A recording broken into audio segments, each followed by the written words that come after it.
twice. I'll see you Before we started, with no one comment. It's interesting. How can we trust you as a candidate if we haven't heard from you before the campaign? William, you go first. Okay. That's a good question.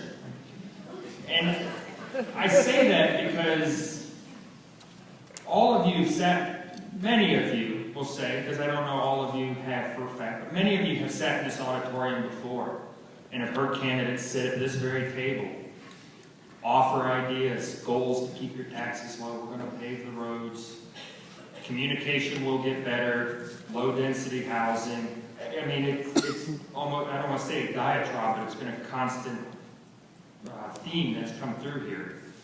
So my campaign essentially has been coming to you. I haven't necessarily relied on you coming to these forums because things come up and you might miss them. I'm glad you're all here tonight.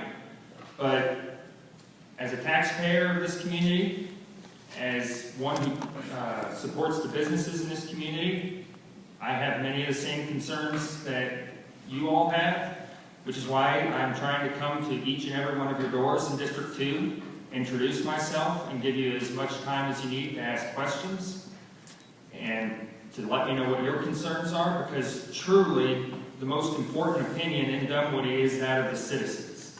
And that's my goal as a candidate, is to take your concerns to City Hall and help address them in the most sensible way possible. Well, it's an interesting question because it's one I've been asked a lot when out on, canvassing neighborhoods and talking to the residents of Dunwoody, and a lot of them feel that they've had their representatives go back on their word, and they ask me exactly that. And all I can say is, I am not that guy, and I'm a man who stands by what I say. And it's that simple. Thanks. I serve on many organizations and many boards, and I am well trusted within the community. As a kid, I was called Opie Taylor because I had red hair. But I am a very trustworthy person. If I say I'm going to be at a meeting, I'm at that meeting. And if I say I'm going to do something, you have my word that I'll do it. I will plan to serve and do the same commitment as councilman for District 2, for all the citizens of District 2 and all the citizens of Dunwoody.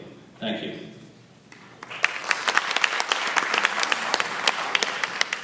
Right now, a question for the candidates in District 3. If we were to receive a multi-million-dollar settlement from DeKalb County for Brook Run, how would you spend it? Doug, you're first. That's an easy one for me. We've got the Brook Run Master Plan in place, and it calls for numerous developments within Brook Run Park. If you kind of start from the entrance coming in, there'll be some tennis facilities to the left. There'll be some fountains, and the theater will remain as you go on past there. There will be some basketball courts and beach volleyball type facilities near where the new dog park will be. And then if you get all the way past where the dog park is, those will be play fields, not organized sports, but those will be back there. Obviously, the multi-use trail will probably get built before we receive the funds from DeKalb County. But I think, again, I think if you want to look to where Dunwoody will head with the money that we hopefully receive from DeKalb County, I would look to the master plan.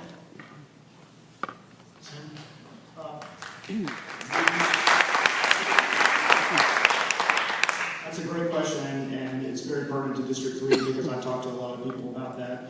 I've talked to numerous people, like with friends of Brook Run. I'm very concerned about master plans because I think a lot of us were asleep at the switch when the master plans were first done. I think the very first thing we would need to look at is let's readdress the master plan.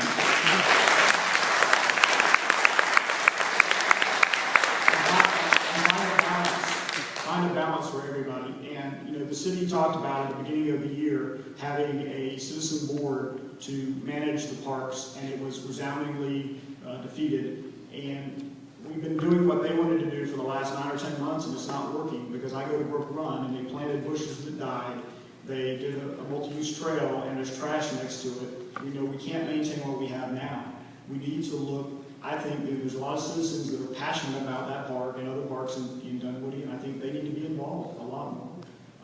That's no secret. Everybody knows, I think the citizens need to be involved more. Absolutely.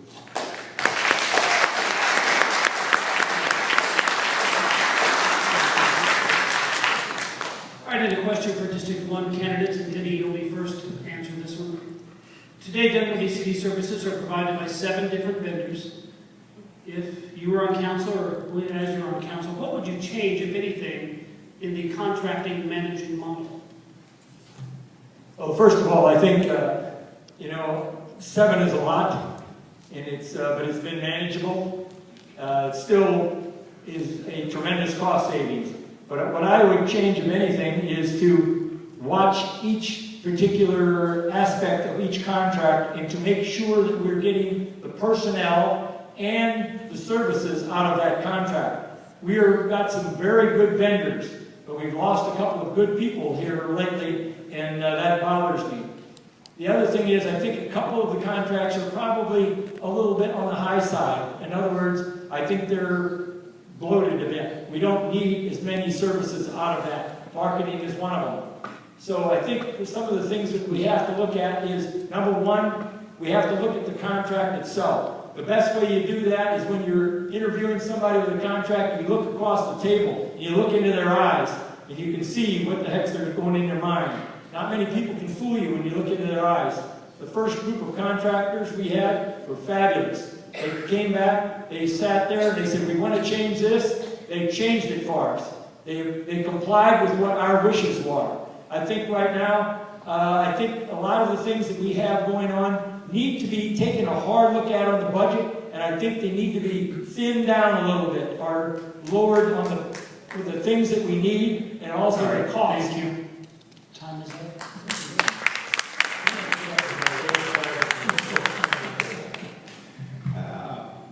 Well, let me lay a little groundwork first, and that is this. As we became a city, there was a debate whether we wanted to do a lot of services ourselves or take them in-house or use someone. I'm personally for outsourcing. But one of the things you need to do is vet the people you're going to work with. And I agree, sitting across the table and looking them in the eye works. It really does. But they're not going to sit across that table from me until they've passed a vetting process and I really know what they deliver. Give you a case in point. How many of you know about the fiasco on Mount Vernon Highway there by Dunwoody Station and right in there? And the whole mess up of the thing and everything. Well, the contractor on that blamed it on his asphalt supply and whatever else. But the truth is, we had a big mess up from a contractor. The other night, it was presented again to use this guy, or this company, to pave the parkway, but this time they won't make a mistake. Oh, really? You know, first time, shame on them. Second time, shame on me. You sit there and allow something to come up like that. So that's where I stand on that.